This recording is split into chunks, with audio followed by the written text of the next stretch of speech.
तो यार हम यहाँ पे एपिसोड की शुरुआत में टाकेमिची नाम का एक बंदे का सीन दिखाया जाता है जो कि आराम से पड़ा होता है और स्नैक्स वगैरह खा रहा होता है, न्यूज देख रहा होता है। न्यूज में ये बताया जा रहा होता है कि जो टोक्यो मांजी गैंग है उसकी लड़ाइयों की वजह से यहाँ पे कुछ सिविलियंस की डेथ हो चुकी है और काफी लोग घायल हुए हैं। उनमें से दो थे, नाओटो टाचिबाना और हिनाटा टाचिबाना, इन दोनों की डेथ हो चुकी है। ये नाम सुन के टाकेमिची काफी ज्यादा शॉक हो जाता है। उसे याद आता है कि यार मिडिल स्कूल में सिर्फ उसकी एक ही गर्लफ्रेंड रही थी जो कि थी हिनाटा। तभी उसका नेबर आता है और दरवाजा खटखटाता है और कहता है कि भाई तुम्हारे टीवी की आवाज बहुत तेज है, आवाज कम कर लो यार, क्या रहे हो तुम ये अंदर। तो टाकेमिची यहाँ पे माफी मांगता है। जब वो यहाँ पे काम पे जाता है तो उसकी मैनेजर भी उसको डांटती है और कहती है कि मैंने तुम्हें कितनी बार बोला है जब भी लोग डीवीडी रिटर्न करके जाया करो तो उनको उसी समय वापस शेल्फ पे रख दिया करो, क्यों नहीं करते तुम ऐसा। तो टाकेमिची उसके लिए भी माफी मांगता है। जब वो यहाँ पे घर आ रहा होता है तो कुछ बच्चे उसको देखते हैं और भाई किसी गाड़ी पे स्क्रैच वगैरह मार के भाग जाते हैं, जिससे भाई यहाँ पे टाकेमिची फंस जाता है और उसका ओनर टाकेमिची को डांटता है। यहाँ पे वो ट्रेन स्टेशन पे खड़ा होता है और वो यही सोच रहा होता है कि भाई क्या बेमतलब की जिंदगी है, उसकी कितनी घटिया जिंदगी हो चुकी है, क्या जीने का क्या मतलब क्या है यहाँ पे। सबसे तो बस माफी मांगता रहता है और कुछ किया भी नहीं लाइफ में अभी तक। जब यहाँ पे ट्रेन आने वाली होती है तो भाई यहाँ पे पीछे से आके कोई उसको धक्का दे देता है और वो ट्रेन की पटरी पे गिर जाता है। इससे पहले कि ट्रेन उसको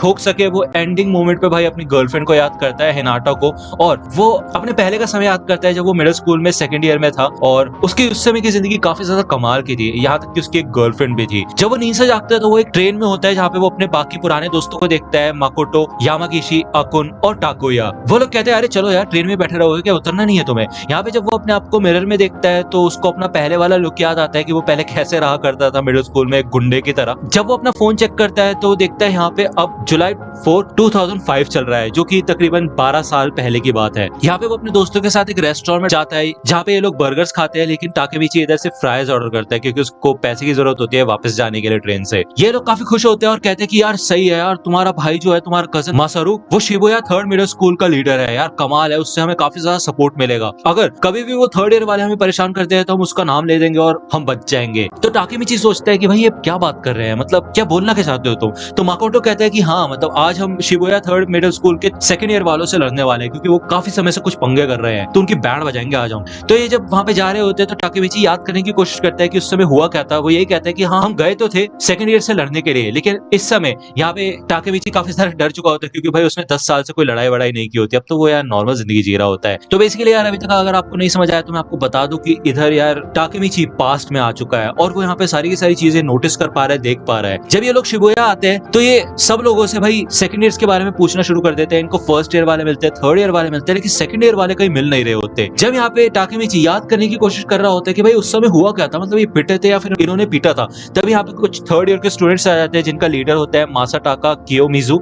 और मासाटाका यही कहते हैं कि हे, क्या हाल है तुम लोगों के, मैंने सुना है कि तुम हमारे स्कूल के सेकंड ईयर वालों को ढूंढ रहे हो, क्या सीन क्या है तुम्हारा। हाँ, मैं तुम्हें बता दूं कि हमारे सेकंड ईयर वाले एक स्कूल ट्रिप पे गए हैं, हम तुम्हारी मदद कर सकते हैं क्या। तो यहाँ पे यामागिशी कहता है कि देखो तुम्हें चिंता करने की जरूरत नहीं है, हमने तुम्हारे बॉस से बात कर ली है, मासारू से, ठीक है, तो कोई दिक्कत वाली बात नहीं है। तो ये 3rd ईयर वाले हंसने लग जाते हैं और कहते क्या मासारू, हे मासारू इधर आना जरा। वो यहाँ पे भाई मासारू को कहते हैं ठीक है फिर जाओ हमारे लिए ड्रिंक्स लेके आओ और अपने पैसे खर्च करना, समझे, निकलो यहाँ से। यहाँ पे हमें पता चलता है कि भाई मासारू कोई लीडर वगैरह नहीं होता, इनका लीडर मासाटाका होता है। और टाकेमिची यहाँ पे ये सब देख के समझ जाता है कि बस टाकेमिची बच्चा था इसलिए उसका भाई मासारू उसे बेवकूफ बनाता रहता था, जबकि असलियत में वो सिर्फ इनका नौकर टाइप है, कोई लीडर वगैरह नहीं। उसने हमेशा से ये बात झूठ बोली थी कि वो लीडर है, जिससे कि वो उसके सामने शो ऑफ कर सके। जिसके बाद भाई टाकेमिची और ये बाकी सब बहुत बुरी तरह से पिटते हैं। ये 3rd ईयर के सारे स्टूडेंट्स उन्हें बहुत बुरी तरह से मारते हैं और इनको बोला जाता है कि अब तुम टोक्यो मांजी गैंग के सोल्जर्स हो, ठीक है ना, और जो हम कहेंगे अब तुम वो ही करोगे। टाकेमिची याद करता है कि उस समय इनके दिन नर्क जैसे बन चुके थे, ये सिर्फ उनके ही काम किया करते थे और पिटते रहते थे। इसी वजह से ग्रेजुएशन के बाद वो तो भाई टाउन छोड़ के भी चला गया था। जब यहाँ पे ये पिट के भाई घर जा रहे होते हैं तो टाकेमिची को याद आती है हिनाटा की